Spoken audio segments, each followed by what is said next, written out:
Pagi hari ini saya bersyukur bahwa kita adalah orang-orang yang berkemenangan. Kita bisa melangkahkan kaki kita dari rumah kita untuk ada di rumah Tuhan pada pagi hari ini. Dan pagi hari ini saya ingin kembali mengulang bahkan membahas lebih dalam mengenai satu pernyataan yang sejak dari awal Januari itu terus berkumandang di pikiran saya. Dan saya mulai bertanya, Tuhan, apakah ini betul janji dari Tuhan buat kami atau bagaimana?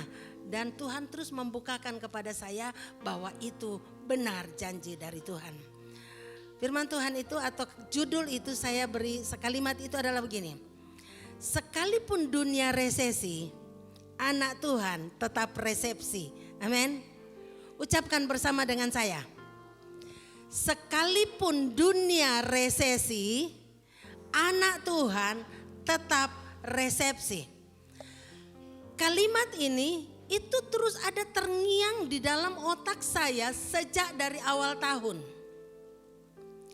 Tapi saya mulai berpikir, saya ungkapkan itu dari awal tahun, tapi saya mulai berpikir, Tuhan, apakah ini benar atau benar dari Tuhan? Ataukah jangan sampai saya sedang menyesatkan umat Tuhan dan memberikan janji-janji palsu?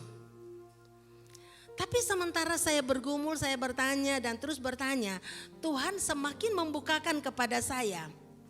Sampai pada hari Kamis 2 minggu lalu. Hari Kamis 2 minggu lalu, saya membaca satu bagian firman Tuhan. Dan ada satu kalimat yang muncul seolah-olah itu muncul. Dan saya tahu ini konfirmasi bahwa kalimat ini benar, punya dasar dari firman Tuhan. Dan itu menjadi janji buat saudara dan saya, amin. Nah, oleh karena itu pada pagi hari ini saya kembali mengkhotbahkan ini khusus judul ini. Sekalipun dunia resesi, anak Tuhan tetap resepsi. Nah, setiap pernyataan yang akan kita sampaikan kepada umat itu harus ada dasar firman Tuhannya. Oleh karena itu pada pagi hari ini saya ingin mengajak saudara untuk merenungkan 2 pertanyaan. Pertanyaan yang pertama, apa yang bisa meyakinkan kita bahwa pernyataan ini sesuai dengan firman Tuhan dan pernyataan ini akan terjadi dalam hidup kita kalau kita menjalaninya. Yang kedua, pertanyaan yang kedua, bagaimana caranya supaya pernyataan ini yang punya dasar dari firman Tuhan tergenapi dalam hidup saya. Oleh karena itu untuk membahas ayat-ayat ini, pernyataan ini, mari kita akan buka di dalam Injil Matius pasal yang ke-32 ayat sampai dengan 39. Saya sudah membaca ayat ini puluhan kali. Tetapi pada waktu saya mempelajari ayat ini hari Kamis 2 minggu yang lalu, ini sesuatu berbicara secara pribadi khusus kepada saya dan saya bagikan itu kepada jemaat. Injil Matius pasal yang ke-15 ayat 32 sampai 39. Lalu Yesus memanggil murid-muridnya dan berkata, hatiku tergerak oleh belas kasihan kepada orang banyak itu. Sudah 3 hari mereka mengikuti aku dan mereka tidak mempunyai makanan. Aku tidak mau menyuruh mereka pulang dengan lapar, nanti mereka pingsan di jalan.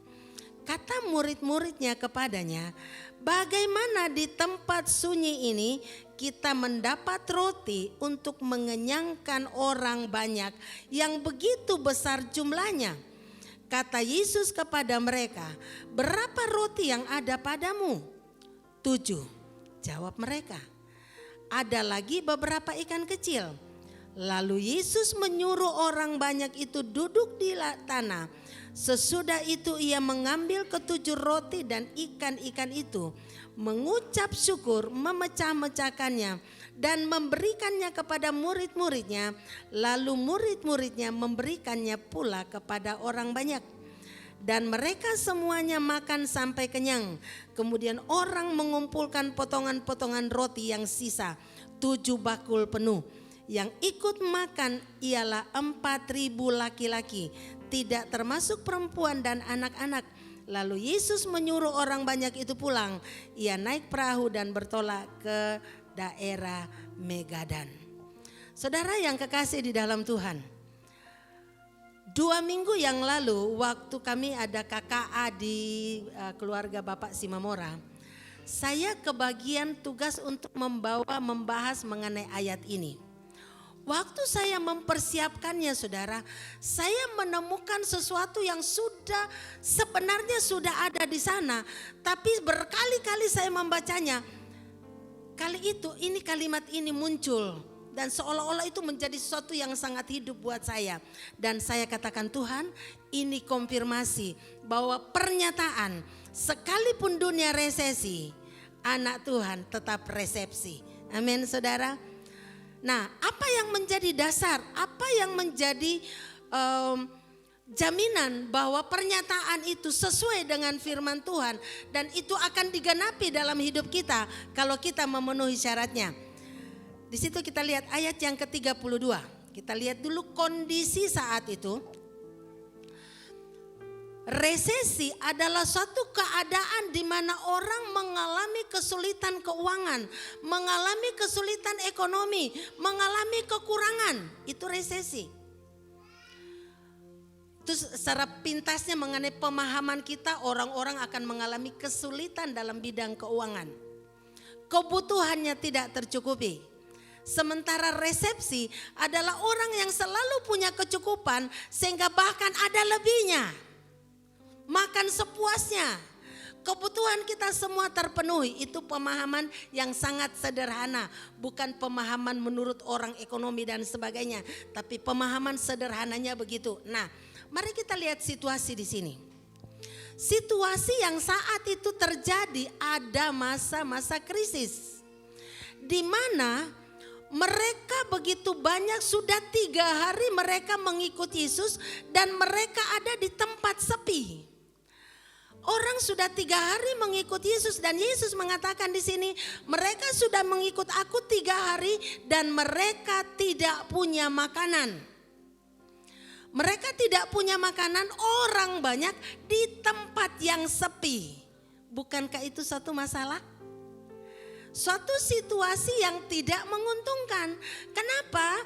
Karena di tempat yang sepi ada begitu banyak orang, ribuan orang berkumpul dan tidak ada makanan.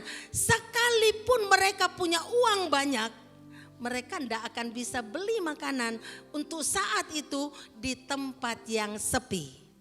Itu masalah.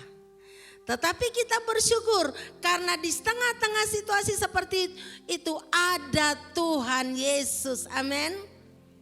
Jadi sekalipun orang mengatakan tahun ini dan tahun berikutnya dunia akan mengalami resesi. Tetapi sepanjang kita percaya bahwa Yesus ada bersama-sama dengan kita, semua masalah bisa teratasi. Amin saudara.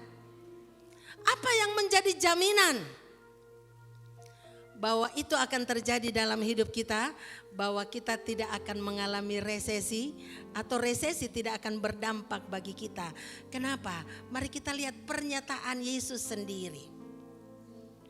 Di sini dia katakan, hatiku tergerak oleh belas kasihan kepada orang banyak itu. Kalimat yang pertama, jaminan yang pertama adalah Allah kita adalah Allah yang selalu tergerak oleh belas kasihan melihat penderitaan orang-orang yang mengikut Dia. Dia katakan, sudah 3 hari mereka mengikut aku dan mereka kekurangan makanan. Mereka tidak punya makanan. Hati Tuhan selalu tergerak oleh belas kasihan kepada orang-orang yang percaya kepadanya, yang mengikut dia, dan mereka dalam keadaan punya masalah. Amin. Apakah saudara mengikut Tuhan? Apakah saudara mengasihi Tuhan? Percayalah, hati Tuhan selalu tergerak oleh belas kasihan melihat pergumulan saudara dan saya. Amin. Jadi Yesus selalu tergerak oleh belas kasihan. Nah, saya mau katakan, belas kasihan yang ada di sini berbeda dengan kata belas kasihan yang sering kita ucapkan atau yang sering diucapkan oleh orang-orang di sekeliling kita. Bahkan orang-orang di sekeliling kita seringkali mengatakan, kalau lihat ada orang yang sakit, aduh kasihan sekali dia.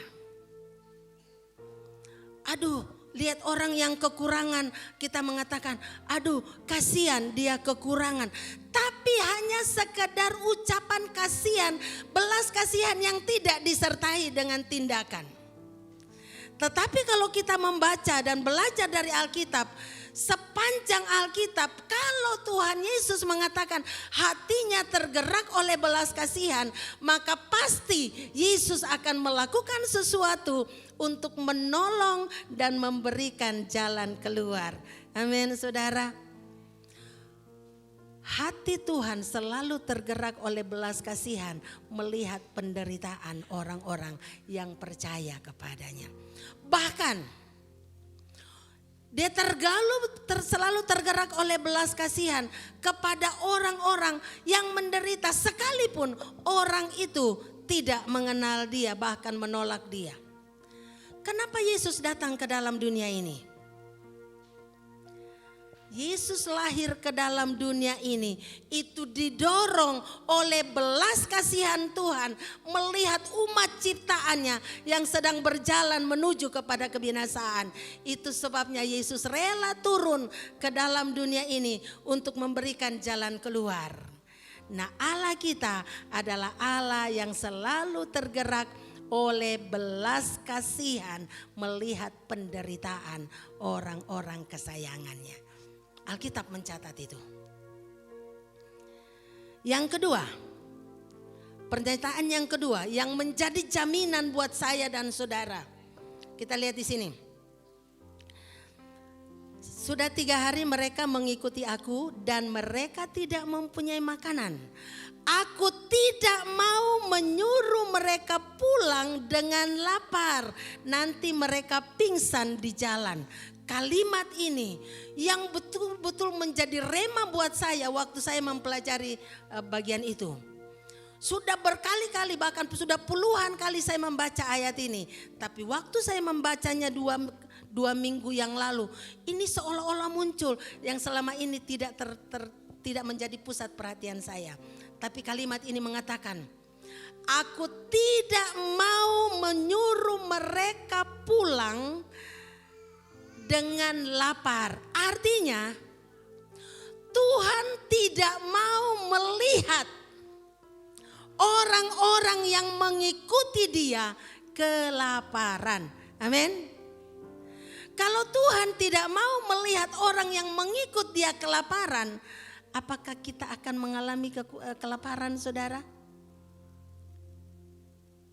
Tidak. Tapi ada syaratnya.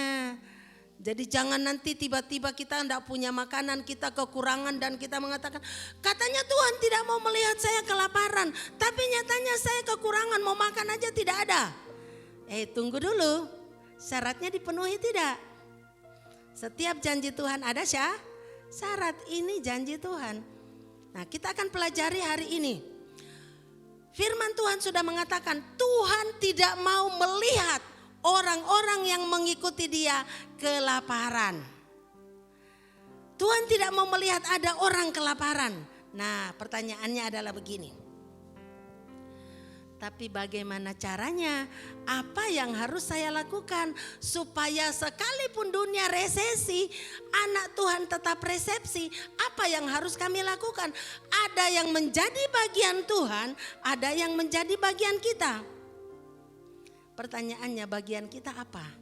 Apa yang harus kita lakukan? Mari kita akan belajar pada pagi hari ini. Syarat yang pertama untuk menikmati ini, penggenapan janji ini adalah yang pertama di sini dikatakan. Masih di dalam ayat yang ke-32. Sudah 3 hari mereka mengikuti aku. Mari kita merenungkan ayat ini. Kalau kita baca ayat sebelum dari ayat ini, di situ diceritakan murid Yesus dan murid-muridnya sedang berjalan menyusur danau. Tetapi pada waktu mereka berjalan, orang mendengar bahwa Yesus ada, dia jalan, dia mengikuti Yesus. Dan dalam Alkitab 2 kali Yesus diceritakan 2 kali Yesus melakukan mujizat memberi makan. Yang pertama, Yesus memberi makan 5.000 orang, itu dilakukan di tepi danau juga, sekitar danau, tetapi kepada orang-orang Yahudi. Masyarakatnya, orang banyaknya di situ adalah orang Yahudi. Dan peristiwa ini, Yesus memberi makan 4.000 orang, itu juga ceritanya di sekeliling danau. Tetapi orang-orangnya itu wilayahnya wilayah orang non-Yahudi. Dengan kata lain, orang yang belum kenal Tuhan. Nah, jadi waktu mereka mendengar ada Yesus lewat, maka mereka mengikuti orang-orang yang belum kenal Tuhan ini. Mereka mengikuti Yesus dan berbondong-bondong. Kemudian Yesus melihat itu, mereka mengajak mereka ke bukit dan Yesus mengajar di situ. Dan dikatakan sudah 3 hari, artinya 3 hari mereka ada di situ. Mereka hanya mendengarkan pengajaran Yesus dan Yesus melakukan mujizat. Dan yang terakhir dia mengatakan sudah 3 hari mereka mengikut aku, mereka tidak punya makanan. Artinya syarat yang pertama untuk kita bisa menikmati penggenapan janji ini adalah apakah kita mengikut Yesus dengan segenap hati. Mengikut Yesus, sudah 3 hari mereka mengikut aku. Mereka sampai tidak ingat pulang hanya karena rindu mendengarkan pengajaran Yesus. Rasanya mereka tidak mau pulang. Amin. Bagaimana dengan saudara? Apakah saudara dan saya memiliki rasa haus dan lapar untuk tetap mendengarkan pengajaran Tuhan? Apakah saudara dan saya memiliki rasa haus dan lapar untuk terus ada bersama-sama dengan Tuhan? Di dalam Injil Yohanes dikatakan, tinggallah di dalam aku dan firmanku tinggal di dalam kamu, maka mintalah apa saja yang kamu kehendaki, maka kamu akan menerimanya. Artinya orang yang tinggal di dalam Tuhan itu nempel dengan Tuhan dan terus firman-Nya tinggal di dalam kita. Artinya kita terus rasa haus dan lapar akan kebenaran firman Tuhan. Maka percayalah, janji ini berlaku buat saudara dan saya. Amin. Yang pertama, selalu rindu untuk bersekutu, belajar kebenaran firman Tuhan. Itu sebabnya kami mendorong Bapak Ibu, bergabunglah dalam KKA yang ada. Karena apa? Di KKA ini kita belajar firman Tuhan, kita berdoa bersama, kita berdiskusi tentang firman Tuhan, kita sharing tentang siapa Allah kita. Bergabunglah di sana supaya apa? Janji ini kita bertumbuh, kita tahu firman Tuhan, kita menikmati persekutuan dengan Tuhan, dan janji Tuhan akan digenapi dalam hidup kita. Tidak berarti bahwa kita tidak akan pernah mengalami yang namanya kekurangan. Tetapi setiap kita butuh selalu ada itu yang namanya hidup pas-pasan. Amin. Pas butuh, pas ada. Itu hidup paling enak. Ya. Kadang orang punya uang banyak, masih ada was-wasnya. Gimana nanti kalau dicopet, gimana nanti kalau ada maling, bagaimana nanti, masih ada was-was. Tapi hidup pas-pasan itu paling enak. Bukan berarti punya tabungan tidak enak, enak. Ya, tapi hidup bergantung sama Tuhan itu paling enak. Hidup pas-pasan, pas perlu pas ada. Nah, yang berikut. Yang pertama tadi, tetap mengharapkan dan selalu rindu untuk bersekutu dengan Tuhan. Itu syarat pertama. Syarat yang kedua, di sini dikatakan begini. Waktu Tuhan Yesus mengatakan, aku tidak mau mereka pulang, kamu kasih makan. Murid-murid bilang begini, ayat yang ke-33. Kata murid-muridnya kepadanya, bagaimana di tempat sunyi ini kita dapat mendapat roti untuk mengenyangkan orang banyak yang begitu besar jumlahnya. Kata Yesus kepada mereka, berapa roti yang ada padamu? 7, jawab mereka. Dan ada lagi beberapa ikan kecil. Syarat yang kedua, waktu mereka bilang, tapi kita mau dapat roti dari mana? Kalau saya tambahin sedikit, kita punya uang banyak juga, mau dapat roti dari mana? Coba bayangkan. Di tempat yang sunyi ada, jadi orang yang ada di situ 4.000 apa lebih? Halo? 4.000 apa lebih? Lebih, karena yang 4.000 itu hanya laki-laki. Di tempat yang sunyi, tiba-tiba ini bilang, kamu harus kasih makan mereka. Alamak, mau ambil roti dari mana? Memang kita punya uang, tapi coba punya uang pun mau beli roti di mana coba? Tidak bisa, ini di tempat sepi. Tapi kita bersyukur bahwa kalau ada Yesus selalu ada jalan keluar. Kemudian Tuhan Yesus tanya, kalian punya roti berapa? Murid-muridnya bilang, ya kami ada 7 roti dan ada beberapa ekor kecil, ikan kecil. Dan mereka mengambil roti itu dan menyerahkannya kepada Yesus. Poin yang kedua, Tuhan tidak mencari apa yang tidak ada pada kita. Tuhan mau memakai apa yang ada pada kita. Sekecil apapun yang kita punya itulah yang Tuhan mau pakai.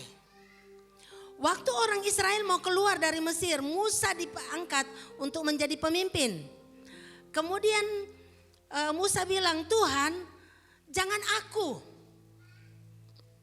Aku ini tidak pintar bicara. Aku tidak pandai ngomong. Bagaimana saya mau ngomong sama Firaun? Ini kalimat saya sendiri tapi intinya begitu. Tuhan bilang, Musa, apa yang ada padamu? Musa bilang, aku hanya punya tongkat, aku kan gembala. Jadi aku hanya punya tongkat. Dan Tuhan mengatakan, pakailah tongkat itu untuk melakukan mujizat. Amin. Tuhan mau pakai apa yang ada pada kita untuk menjadi alat di dalam tangan Tuhan. Tuhan mau pakai apa yang ada pada kita untuk memenuhi seluruh kebutuhan kita sehingga kita bisa tetap resepsi walaupun di luar sana terjadi resesi. Saya mulai merenungkan ini maksudnya apa. Kadang orang mau berusaha, tapi orang selalu berpikir begini, tapi saya enggak punya modal. Selalu berpikir harus ada modal besar baru bisa berusaha.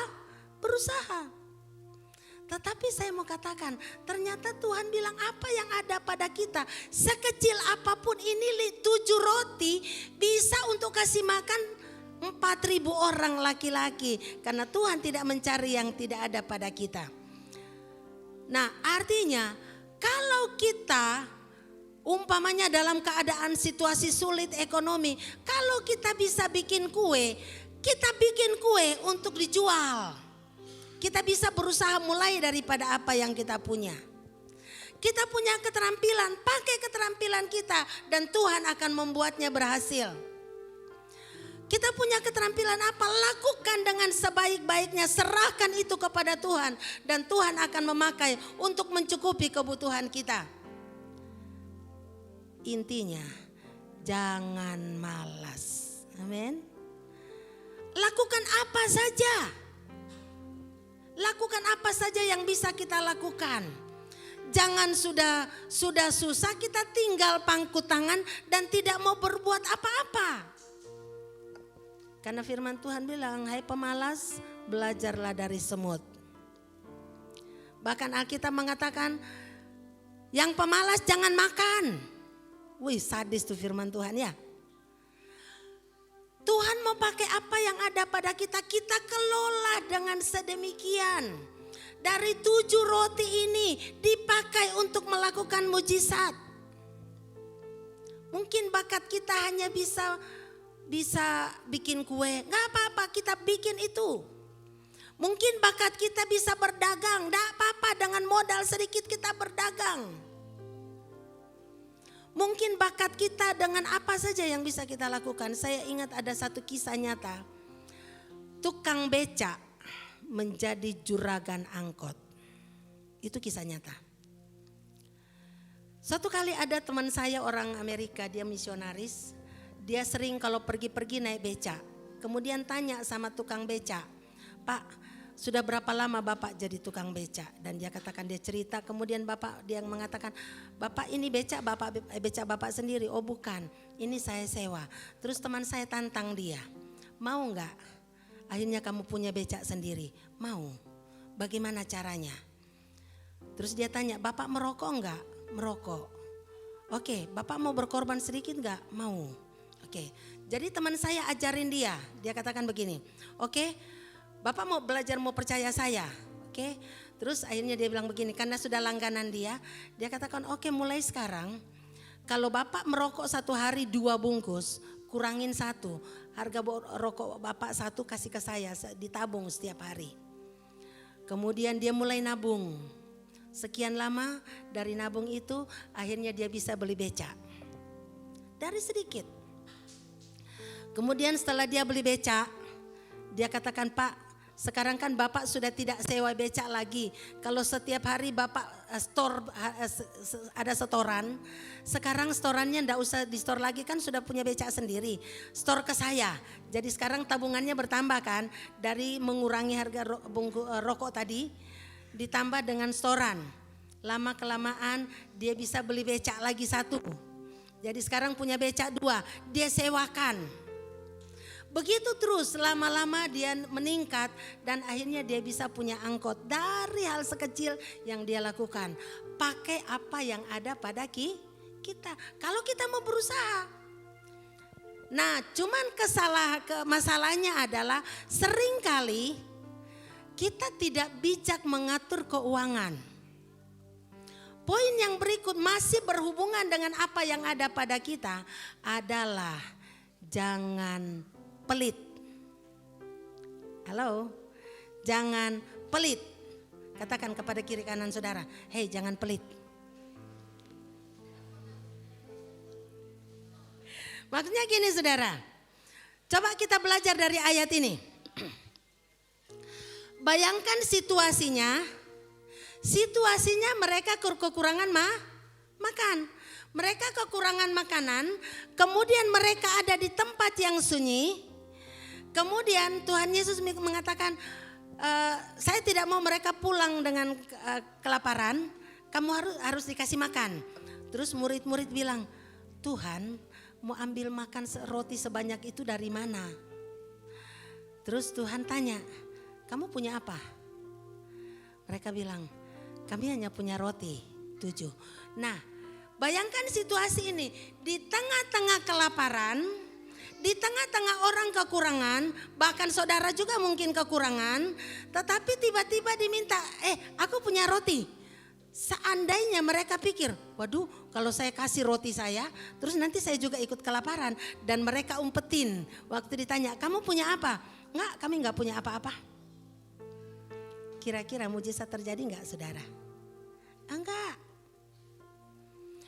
Waktu 5 roti dan 2 ikan, Yesus juga tanya, berapa roti yang ada padamu? Seandainya anak kecil itu yang punya roti dan pelit enggak mau kasih rotinya, enggak terjadi saudara.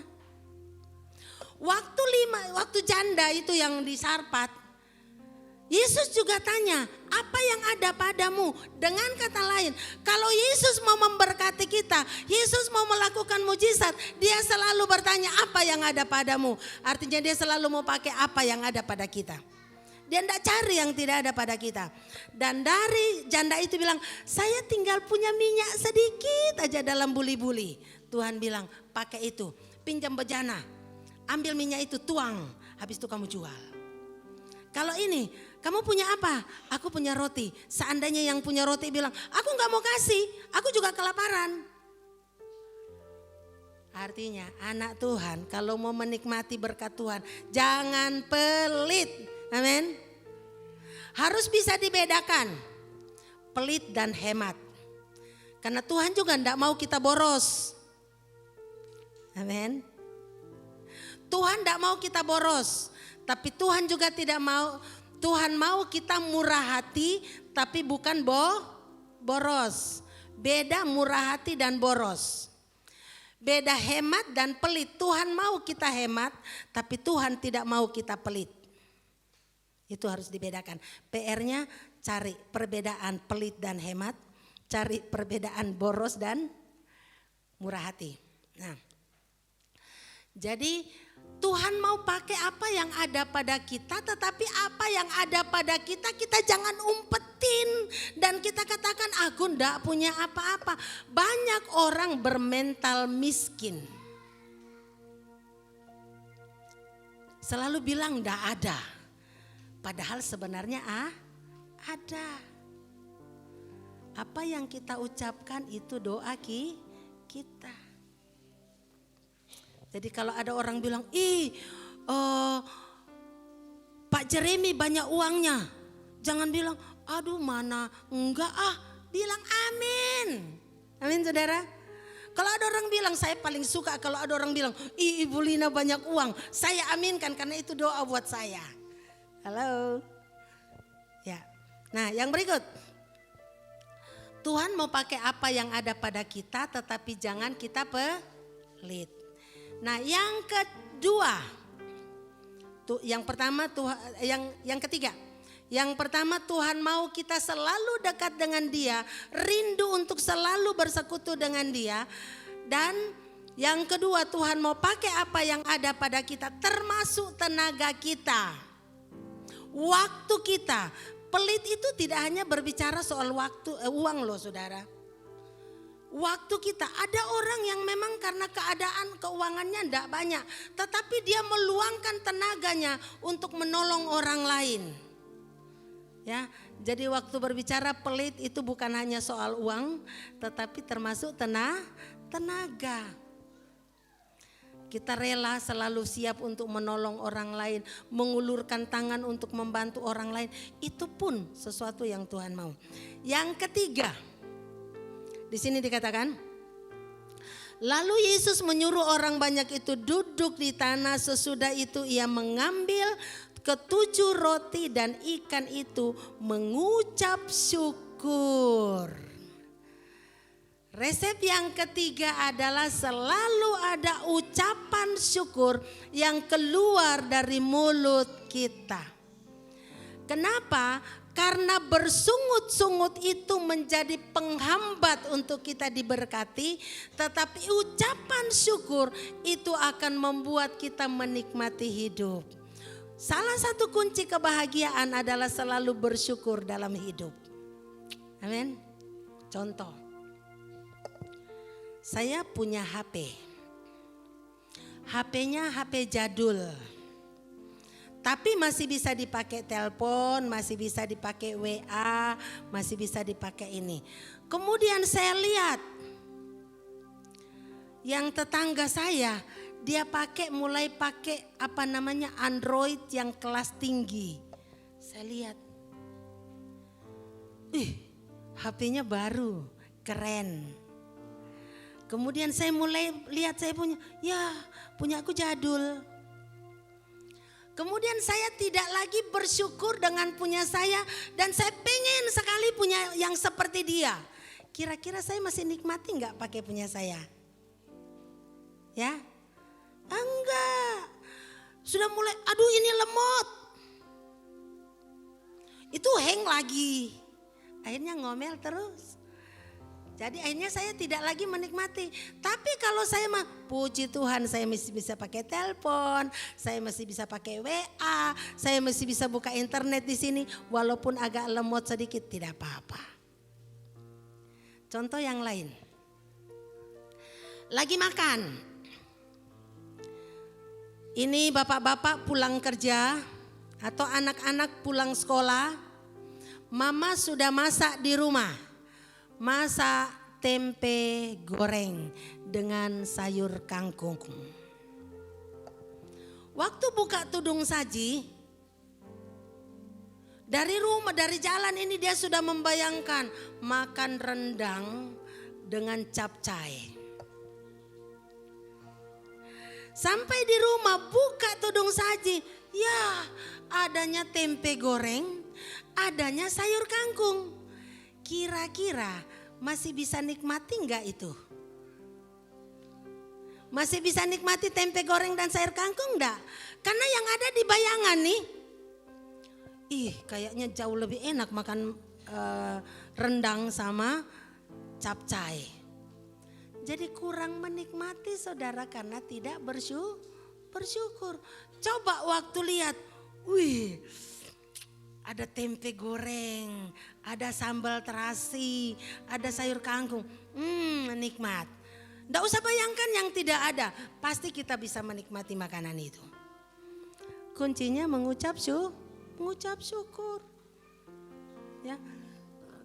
Di sini Tuhan Yesus walaupun hanya ada 7, tapi dia mengucap syukur untuk ada yang 7 itu. Dan dari 7 itu dia melakukan mujizat. Yang berikut, sesudah dia mengucap syukur, dia mengambil roti itu. Apakah Tuhan Yesus langsung bagi kepada orang banyak? Dia langsung bagi kepada orang banyak? Tidak. Dia bekerja sama dengan murid-muridnya. Roti yang 7 itu dipotong-potong, kemudian dia kasih kepada 12 murid itu, dan 12 murid itu bagi-bagikan kepada orang lain. Artinya, Tuhan mau bekerja sama dengan kita. Tuhan mau kita menjadi alatnya untuk menolong, membagikan orang lain supaya yang resesi mengalami resepsi. Amin saudara. Saya akan mengakhiri dengan kisah ini. Sesuatu yang pernah saya sudah ceritakan, tetapi ini sesuatu yang terjadi nyata di tengah-tengah kita. Masih ingat waktu awal-awal pandemi. Waktu awal pandemi, di sekolah itu kan ada yang jualan di sekolah. Itu dia nabung di sekolah. Jadi mereka yang jualan, ada murid-murid juga yang nabung di sekolah. Dan waktu awal pandemi salah satu dari yang jualan di sekolah itu datang karena sekolah ditutup, enggak sekolah lagi. Dia datang dan dia katakan begini, Bu, boleh nggak saya ambil tabungan saya? Boleh, saya bilang. Itu tabungan Bapak, kapanpun Bapak mau ambil silakan. Terus waktu dia ambil, dia bilang begini, Bu, tinggal ini yang saya punya. Sesudah ini kami tidak tahu lagi apa yang harus kami lakukan. Saya bilang, Bapak enggak coba jualan di rumah? Dia katakan, sudah terlalu banyak orang yang jualan dekat rumah. Tapi saya bilang ya nggak apa-apa Pak, walaupun banyak orang kan masing-masing punya rezeki sendiri. Jadi kalau bisa modal ini Bapak jadikan modal untuk buka jualan di rumah. Dia bilang ya dia akan coba. Kemudian dia ambillah seluruh tabungannya dan setelah dia pulang saya berpikir begini, Tuhan ini bukan hanya satu orang, ini hanya salah satu dari sekian banyak orang yang mengalami dampak dari pandemi. Apa yang bisa saya lakukan? Kemudian waktu itu Nesia yang ada di sini, saya katakan sama Nesia, ambil beras kita yang ada di atas. Saya suka beli, kalau beli beras itu saya enggak beli satu kilo gitu. Saya suka beli beberapa ini yang 5 kilo. Saya bilang ambil beras kita yang ada di atas, pergi kasih ke ini, pergi kasih ke ini, pergi kasih ke ini. Besoknya tiba-tiba ada orang yang datang bawa paket di rumah, 10 paket sembako. Saya bilang lagi sama Nesia, ambil paket itu, kasih ke ini. Nah, waktu itu kita mau mulai ibadah online pandemi, karena enggak bisa ibadah begini, kita mau mulai ibadah online. Dan waktu mau mulai ibadah online itu kan biasanya mau ibadah tuh kita latihan dulu. Kemudian kalau saya tidak salah waktu itu yang pimpin pujian Pak Budi atau siapa tuh, terus diambil lagunya ini. Yesus memegangku dengan tangan kananmu, Yesus memberiku kemenangan. Waktu latihan lagu itu sebelum ini saya langsung bilang stop dulu. Kita kumpul di sini, saya bilang kita imani lagu itu akan terjadi di sekeliling kita supaya ada orang yang diberkati Tuhan, orang itu memberkati kita dan kita memberkati orang lain. Kami doakan itu. Dan sekitar seminggu apa 2 minggu kemudian, pokoknya enggak lama, tiba-tiba saya dapat telepon dari Jakarta. Bu Lina, nanti akan ada yang kirim paket ya, antar paket. Oh iya, terima kasih Pak. Cuman saya waktu itu saya enggak berani tanya ini dari siapa. Kemudian sesudah itu berapa jam kemudian yang akan ngantar paket itu telepon saya. Bu, besok saya antar paket ya. Saya langsung tanya, Bu kalau boleh tahu ini paket dari siapa? Dia katakan dari Pak Kambles. Saya tanya, saya enggak pernah dengar nama itu. Pak Kambles itu siapa? Dia orang Pakistan Bu, tapi istrinya orang Padang. Tambah bingung saya. Orang Pakistan kan biasanya Muslim ya. Saya tambah bingung, tapi saya hanya katakan, oh iya terima kasih. Besoknya datanglah kiriman itu. Bayangan saya kalau kirim paket itu ya enggak banyak-banyak lah. Ternyata besoknya itu datang 2 mobil pickup yang penuh dengan paket. Ternyata jumlahnya ada 300 paket. Paketnya cukup besar-besar. Kemudian paket itu kita bagi kepada jemaat, bagi kepada tetangga. Saya pikir cukup sekali. Ternyata itu berkali-kali, hampir setiap bulan datang paket-paket itu. Kirimlah sabun, kirimlah ini. Dan saya katakan Tuhan, ini yang terjadi. Yesus memegangku dengan tangan kananmu. Artinya Yesus akan menolong orang lain melalui tangan kita. Amin saudara. Jadi mari kita selalu siap untuk dipakai oleh Tuhan menjadi saluran berkat. Maka sekalipun orang lain resesi, kita akan mengalami resepsi bersama-sama. Amin. Kita lihat di sini. Waktu ada situasi krisis, ada orang yang menyerahkan miliknya. Dan itu diberkati oleh Tuhan dengan ucapan syukur dan kerelaan dari orang-orang yang ada. Kita melihat ada makanan sisa saudara. Resepsi itu selalu ada kecukupan. Amin. Mari kita imani bahwa tahun ini dan ke depan anak-anak Tuhan tidak akan mengalami resesi. Amin. Tapi praktekkan firman Tuhan. Selalu nempel dengan Tuhan, selalu dekat dengan Tuhan. Rasa haus dan lapar harus menjadi bagian kita. Kita selalu mengucap syukur, kita selalu rela untuk membagikan apa yang ada pada kita. Maka Tuhan akan melipat gandakannya dalam kehidupan kita. Amin. Dan ternyata saudara, setelah paket itu datang saya baru tahu ternyata Pak Kambles itu adalah salah satu pengurus dari salah satu gereja di Jakarta yang Tuhan pakai untuk memberkati kita. Saya tidak pernah menghubungi mereka, saya tidak pernah meminta kepada mereka, tetapi Tuhan menggerakkan mereka untuk memberkati kita di sini dan masyarakat kita. Amin, saudara. Masalahnya adalah apakah kita sungguh-sungguh menempelkan hidup kita, menggantungkan hidup kita, berserah sepenuhnya kepada Tuhan dan mencari Tuhan. Mari kita akan tunduk kepala, kita akan nyanyikan pujian, tak usah ku takut.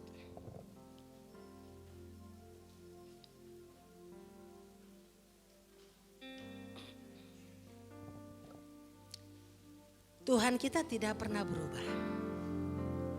Tuhan kita adalah Tuhan yang selalu tergerak oleh belas kasihan, melihat penderitaan orang-orang yang mengandalkan Dia, orang-orang yang dekat kepadanya, orang-orang yang mencari Dia. Tangan Tuhan selalu mau diulurkan bagi orang-orang yang membutuhkan pertolongan.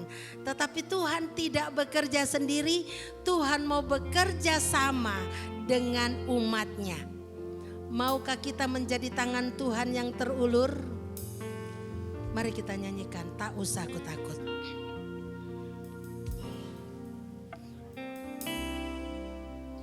Saya undang sidang jemaat untuk bangkit berdiri. Ku takut Allah menjagaku,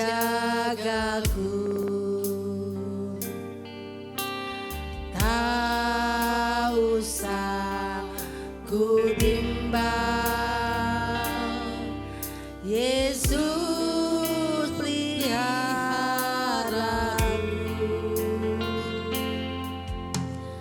Tak usah ku susah, Roh Kudus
kasih Tuhan.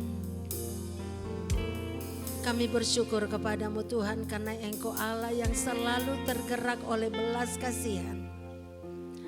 Melihat orang-orang yang mengikuti Engkau, yang mencari Engkau dengan segenap hati, dan Engkau tidak menginginkan mereka kelaparan. Engkau tidak menginginkan kami yang mengikut Engkau mengalami kelaparan. Tapi Engkau akan melakukan sesuatu untuk memenuhi kebutuhan kami menurut kekayaan dan kemuliaan-Mu. Terima kasih Tuhan, kami imani, kami percaya bahwa itu akan terjadi dalam hidup kami. Dan firman-Mu juga berkata, apabila aku tinggal di dalam kamu dan firman-Ku di dalam kamu, mintalah apa saja yang kamu kehendaki, maka hal itu akan diberikan kepadamu. Kami klaim janji itu dalam hidup kami, dan Tuhan tolong kami agar kami menjadi anak-anak Tuhan yang selalu rasa haus dan lapar akan firman-Mu. Biarlah kami menjadi anak-anak Tuhan yang selalu mau berbagi dengan orang lain dan menggunakan setiap talenta, setiap apa yang ada pada kami untuk kemuliaan nama-Mu.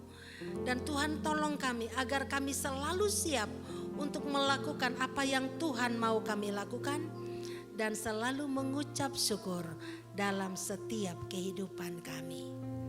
Terpujilah nama-Mu. Kami mengucap syukur untuk pemilihan umum yang sudah berjalan dengan baik.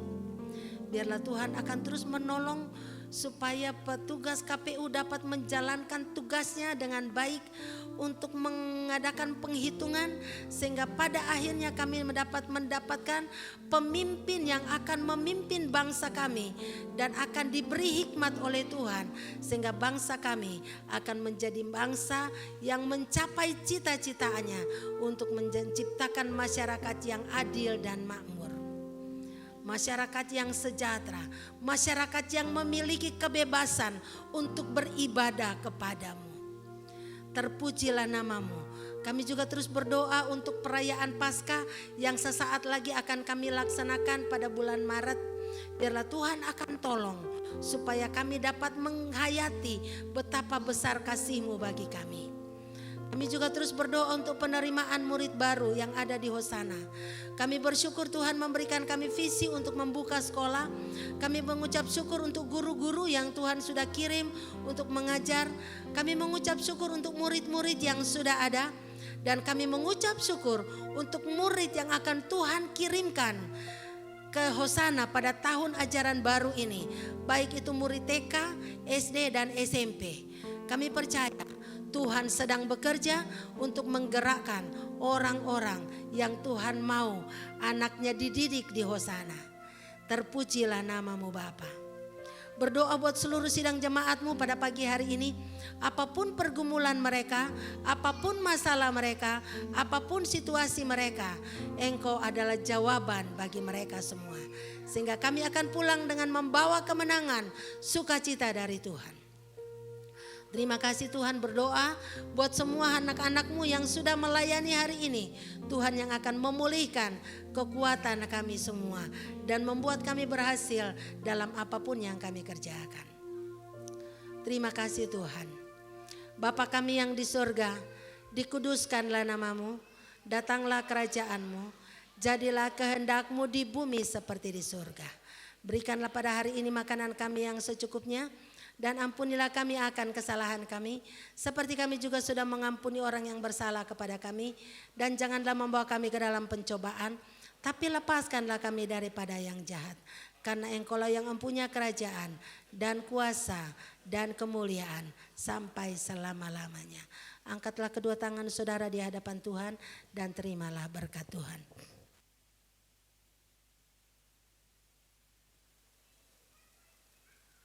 Tuhan memberkati engkau dan melindungi engkau. Tuhan menyinari engkau dengan wajah-Nya dan memberi engkau damai sejahtera.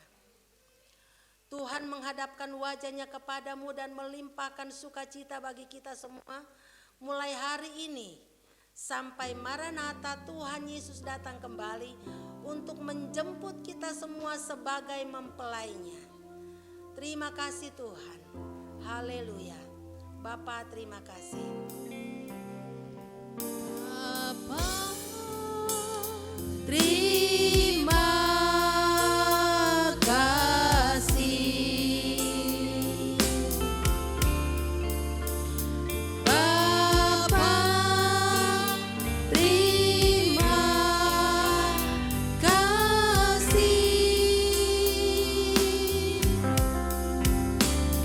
Bapa di dalam surga, ku berterima kasih. Amin. Puji Tuhan, silakan duduk.